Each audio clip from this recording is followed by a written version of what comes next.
ಇವತ್ತು India New Zealand ಏಕದಿನ ಪಂದ್ಯಾವಳಿ ಇದೆ.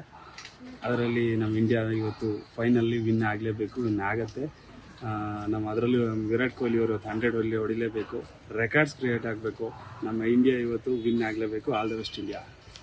ಏಕದಿನ ICC ಚಾಂಪಿಯನ್ ಟ್ರೋಫಿ ಫೈನಲ್ ಪಂದ್ಯ ಇವತ್ತು ದುಬೈನ ಅಂತಾರಾಷ್ಟ್ರೀಯ ಕ್ರೀಡಾಂಗಣದಲ್ಲಿ ಭಾರತ ಹಾಗೂ ನ್ಯೂಜಿಲೆಂಡ್ ನಡುವೆ ನಡೀತಾ ಇದೆ. ಸರಣಿಯುದ್ದಕ್ಕೂ ಉತ್ತಮ ಪ್ರದರ್ಶನವನ್ನು ನೀಡ್ತಿರುವಂತಹ ನಮ್ಮ ಭಾರತದ ಹುಡುಗರು ಈ ಪಂದ್ಯದಲ್ಲೂ ಸಹ ಉತ್ತಮ ಪ್ರದರ್ಶನವನ್ನು ನೀಡಿ ನ್ಯೂಜಿಲೆಂಡ್ ತಂಡವನ್ನು ಸೋಲಿಸಿ ಭಾರತಕ್ಕೆ ಕಪ್ಪನ್ನು ಗೆದ್ದುಕೊಳ್ಳಿ ಅಂತ ದೇವರಲ್ಲಿ ಕೇಳ್ಕೊಳ್ತಾ ಇದ್ದೀವಿ. ಶುಭವಾಗಲಿ ಇಂಡಿಯಾ, ಆಲ್ ದ ಬೆಸ್ಟ್. ಇವತ್ತು India versus New Zealand finals champions trophy finals match ಇದೆ.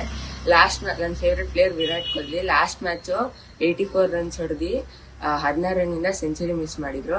ಅದಕ್ಕೆ ಈ ಮ್ಯಾಚ್ ಸ್ವಲ್ಪ ಚೆನ್ನಾಗಿ ಆಡಿ ಸೆಂಚುರಿ ಹೊಡೆದು ಇಂಡಿಯನ್ ಗೆಲ್ಸ್ಬೇಕು. ಮತ್ತೆ ಪಾಕಿಸ್ತಾನ ವಿರುದ್ಧ 100 ಹೊಡೆದು ನಮ್ಮನ್ನ ಖುಷಿ ಪಡಿಸಿದ್ರು. ಅದಕ್ಕೆ ಈ ಸತಿನ ಸೆಂಚುರಿ ಹೊಡೆದು ನಮ್ಮನ್ನು ಖುಷಿ ಪಡಿಸ್ಬೇಕು. All the best team India.